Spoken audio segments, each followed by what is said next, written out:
Now, I said earlier that analyzing literature means to reflect upon what the author has done. And I'm going to talk now about the different literary devices, and we're going to start with title and setting.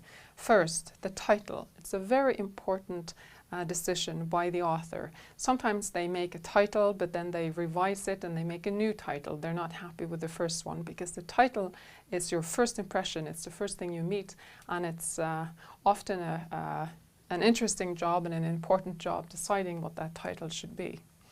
Let's take an example. A title of a text is Beautiful Fall.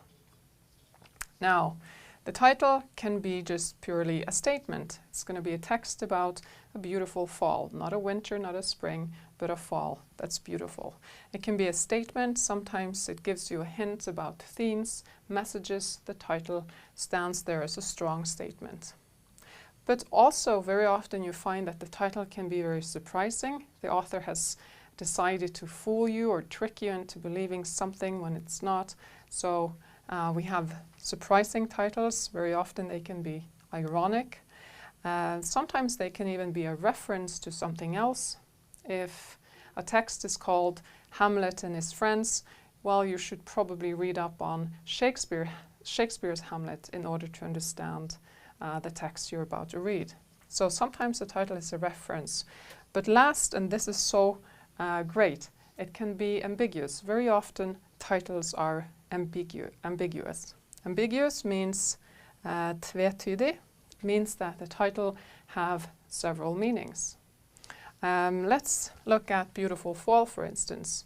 It can be a story about this beautiful time of year, of course. But it can also be a story about the fall in someone's life, the last part of their life before death. Either old age or someone who's sick is dying, but still they have a beautiful last part of their life, beautiful fall. And if a title is ambiguous, it means both things. It means both beautiful autumn, but also beautiful last part of life. Beautiful fall can of course refer to a fall such as this. It can refer to metaphorically falling from your job, for instance, a high position, and then you take a fall. If that fall is beautiful, maybe it leads to a better life, but it can certainly mean something completely different than autumn. Or, I don't know, someone contemplating a suicide maybe, wondering whether to fall or not. I don't know. But the title is an important choice by the author, and you should reflect on the title in every text that you read. Then let me say something about another choice that the author, of course, has to make, and that is setting. Setting means the time and the place. In other words, where a story takes place and when.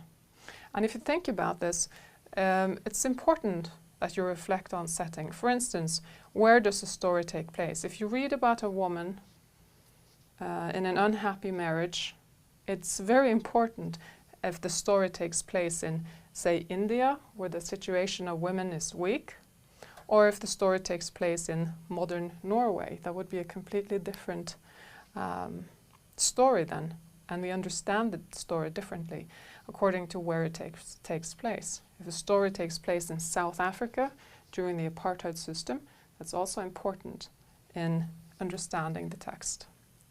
And then we also have to consider when a story takes place. If a story happens in the 1800s, that's of course going to be a completely different interpretation than if it happens in modern times.